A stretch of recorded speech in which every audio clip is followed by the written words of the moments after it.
এই যে ম্যাম, আমি এখানে বসতে পারি? জি ভাইয়া বসুন। আরে আমি তাড়াতাড়ি করে এই ম্যামের ব্যাগ থেকে কিছু একটা মেরে দেই। আরে ইয়েস, আমি ম্যামের ব্যাগ থেকে 500 টাকা মেরে দিয়েছি।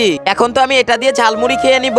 রাজু ভাই, আপনি আমার ব্যাগটা একটু ধরবেন, আমি জুতাটা লাগিয়ে নেই। আরে হ্যাঁ হ্যাঁ, কেন ধরবো না, অবশ্যই। এই তো হয়ে গেছে, থ্যাংক ইউ ভাইয়া। আমারও হয়ে গেছে, আমাকে দিয়ে ব্যাগ ধরাবি? এই নে সালা, একটা বক্সই মেরে দিছি। হ্যাঁ, ভেরি গুড। আরে তোমার টাই কোথায়? টাই পরো নাই কেন?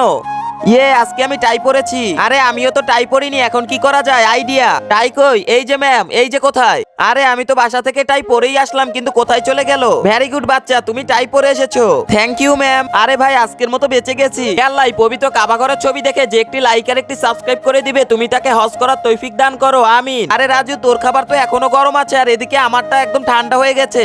আমারটাও ঠান্ডা হয়ে গেছে। আরে বন্ধুরা, এটা হলো অনেক দামি একটা বক্স, এটার ভিতরে খাবার সবসময় গরম থাকে। কালকে নতুন কিনেছি এটা। দাঁড়া, তোর ওটাও মেরে দিতে হবে।